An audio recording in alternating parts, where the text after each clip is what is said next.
James Bulger's father has opened up about how he grappled with his overwhelming grief in the wake of his 2-year-old son's brutal murder at the hands of John Venables and Robert Thompson in 1993. Ralph Bulger, 51, who has 3 daughters with his second wife, appeared on Loose Women just days after what would have been his James' 28th birthday.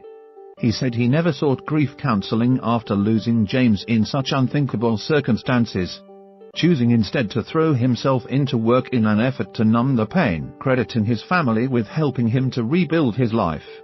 Ralph told the daytime TV panellists, "I work 7 days a week just to keep my head busy." Ralph, who had James with ex-partner Denise Fergus, said thinking about the murder that stunned the public 25 years ago was like a knife sticking in my back. Venables and Thompson, who were just 10 at the time, abducted the youngster before brutally torturing and then murdering him. They became the youngest killers in British history.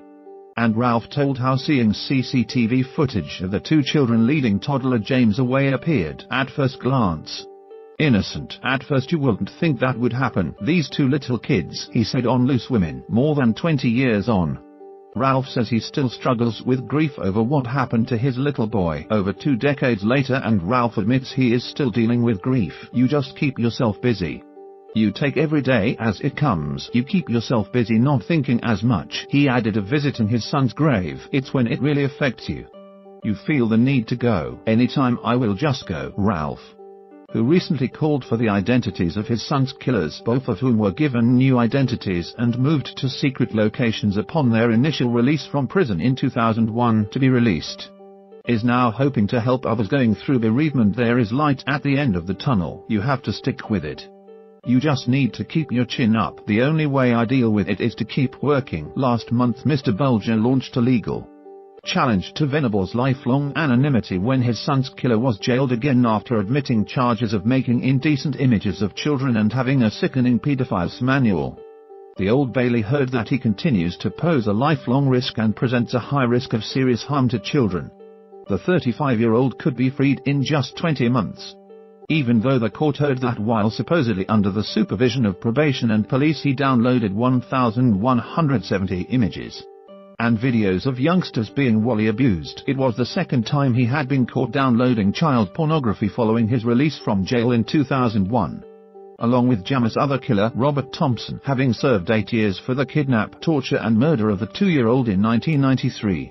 In 2010, Venables pleaded guilty to downloading and distributing child pornography and was jailed for 2 years. For the past 4 years Venables has lived a relatively normal life anonymously in a flat, with only police and his probation workers knowing his whereabouts and new identity. The murder of James Bulger was a vicious crime that shocked Britain. John Venables and Robert Thompson were both 10 years old on February 12, 1993, when they abducted the 2-year-old before brutally torturing and killing him. The crime made the boys the youngest killers in modern English history. The duo snatched James from outside a butcher's shop in Bootle, Merseyside, in 1993, while his mother popped into a store for just a few seconds. James' mutilated body was found on a railway line in Walton, Liverpool. 2 days later, the boys were playing truant from school, and CCTV showed them observing local children at the shopping centre, appearing to be selecting a target. They were then captured on camera taking the boy away at 3:42 p.m. before leading him on a 2.5-mile walk through Liverpool to the village of Walton.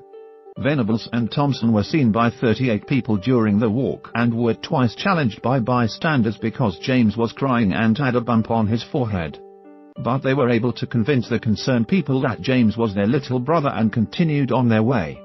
They led James to a railway line near the disused Walton and Anfield railway station where they began torturing him, including throwing paint in his eye, pelting him with stones and bricks and dropping an iron bar on his head. After the body was found, police launched an appeal showing the low-resolution CCTV images of the boy. The breakthrough came when one woman recognized Venables, who she knew had skipped school with Thompson on that day, and contacted police.